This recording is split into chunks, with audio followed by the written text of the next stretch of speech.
Hello and welcome to methodtomymoney.com, where we talk about money, madness, and the pursuit of lasting wealth. I'm Matt Hearn, a certified financial planner and non-certified YouTube coach.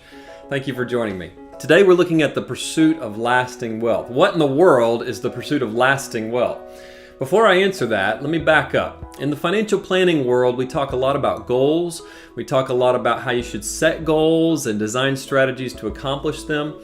This is one of the first steps in the financial planning process. Well, the first method here at methodtomymoney.com is that we need to set the right goals, and more specifically, I want to encourage you to pursue after lasting wealth. What in the world is lasting wealth? Well, to my knowledge, the phrase has never been used before by anyone in a public forum. I searched the internet, and as we all know, the internet knows everything. So there you go.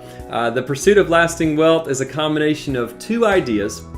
First, Thomas Jefferson, who was influenced by John Locke and was the primary drafter of the Declaration of Independence, wrote that we hold these truths to be self-evident, that all men are created equal, that they are endowed by their Creator with certain inalienable rights, and that among these are life, liberty, and the pursuit of happiness.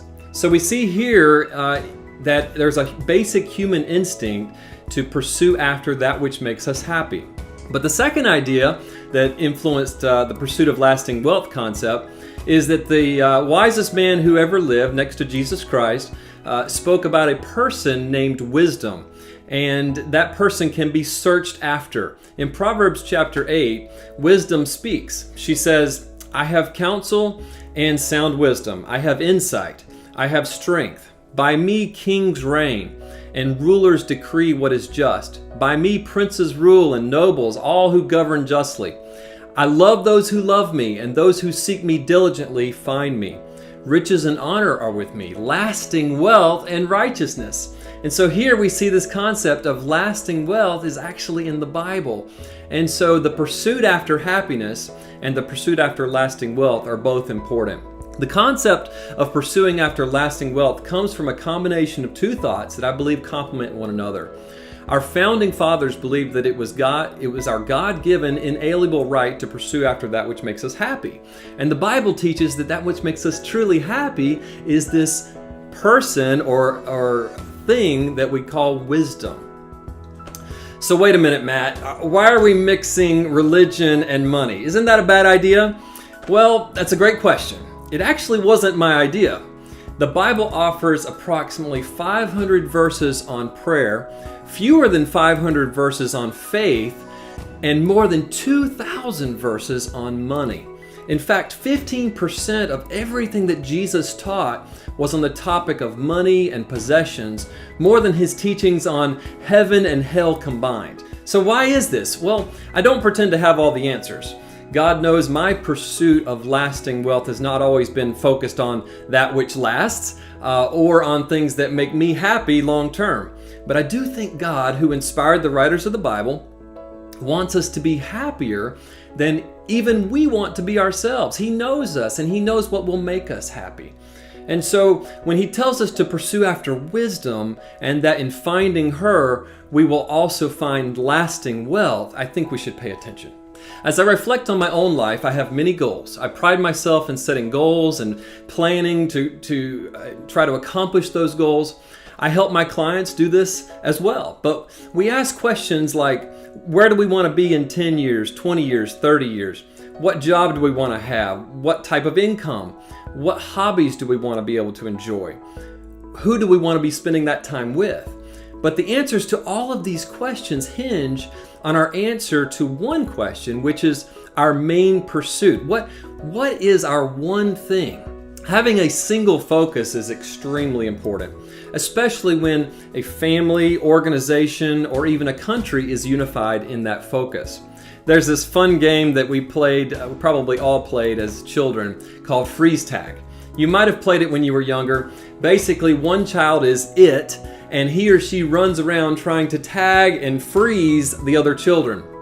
However, if he or she tries to tag or freeze more than one child at a time, often no child is tagged. It's a simple illustration, but it's also true in life. God knows that our focus is so important. That's why in Matthew 6:33, Jesus said, "Seek first the kingdom of heaven, and all these things will be added unto you." One of my favorite authors and speakers was Zig Ziglar. And in one of his motivational speeches, he tells about Japan after World War II. In 1950, Japan was a devastated, war-torn country. Many of their cities lay in ruins from the bombing. A high percentage of the young men were either disabled or had been killed.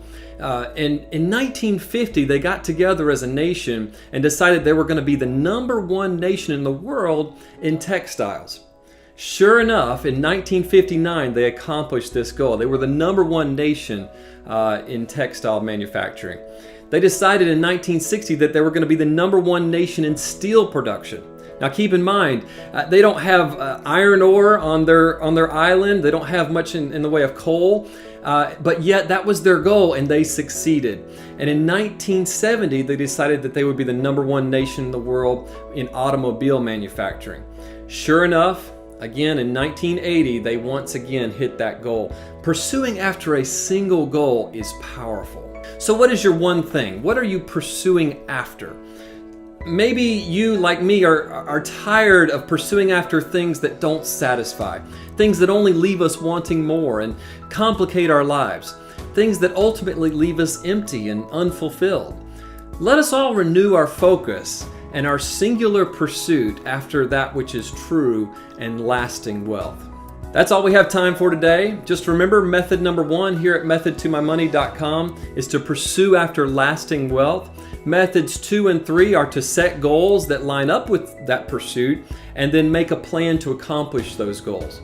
Stephen Covey said goals are pure fantasy unless you have a specific plan to achieve them. So our next steps are to set goals and to make a plan to achieve our goals. I'll leave you with one final thought. Deuteronomy 8:18 says, "But remember the Lord your God, for it is He who gives you the ability to produce wealth." If you enjoyed this, please subscribe, comment, send us a question at methodtomymoney.com. We'd love to get your feedback. More to come soon. Thanks again for watching.